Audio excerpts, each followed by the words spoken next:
Social responsibility ఎక్కడుంది చెప్పండి? మనకు వచ్చే ఆదాయం ఎంత, బయటికి పోతున్నది ఎంత? ఎవరో చెప్పిన దాన్ని బట్టి చూస్తే 3,24,000 కోట్లు, వాళ్ళకు వచ్చేది 2,70,000 కోట్లు. 1,50,000 కోట్లు శాలరీ రూపంలో పోతే, లోన్ల పేమెంట్ రూపంలో పోతే, అంతకుముందు చేసిన అప్పుల రూపంలో పోతే వాళ్ళకి మిగిలింది 90,000 కోట్లు. అందులో వెల్ఫేర్ కింద ఎంత పోతుంది? 89,000 కోట్లు పోతుంది వెల్ఫేర్ పథకాల కింద. కూర్చుంటే డబ్బులు, నిలబడితే డబ్బులు, ఏం చేయకపోతే డబ్బులు. కొన్ని నిజాయితీగా పోతున్నాయి. పల్సర్ బైక్ వేసుకొని అయిపోయి ఉచిత బియ్యం పట్టుకొని పోతున్నారు. ఎంత పడిన పడుతుంది వాళ్ళ మీద? ఎవరికైనా బాధ్యత ఉందా సమాజంలో చెప్తే? బ్లేమింగ్ ఎవరికైనా, మనందరం కూడా, నేను ఆ పౌరుడే కాబట్టి ఎన్ని అనవసరమైన ఉచిత పథకాలు ఇవ్వాల్సిందే. మరి ఎంతమంది అనవసరంగా తీసుకుంటారు చెప్పండి?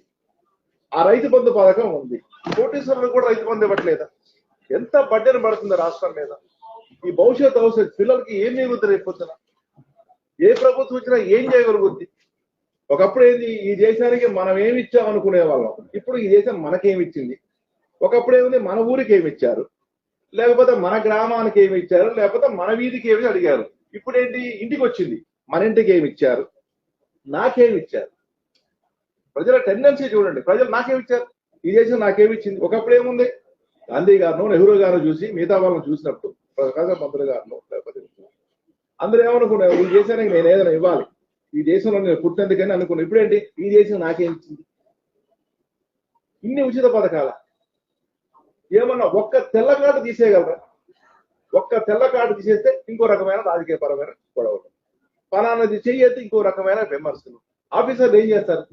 3,000 4,000 కేసులు ఆయన మీద ఉన్నాయి. నేను చూశాను, మొత్తం కూడా చూస్తే ఈ జీవితకాలం పాటు ఆయన జైల్లోనే ఉంచాలి. ఈ లెక్కన ఆ సెక్రటరీ గారు పోస్ట్ లో ఉన్నందుకు పాపం ఇక ఆయన లైఫ్ అంతా ఎక్కడున్నారంటే ఇంట్లో జైల్లో ఉంచాలి, జైల్లో ఉంటే అక్కడి నుంచే పని చేయించాలి. ఏం చేస్తారు చెప్పండి? చాలా ప్రాక్టికల్ గా చాలా డిఫికల్ట్ అయిపోతుంది.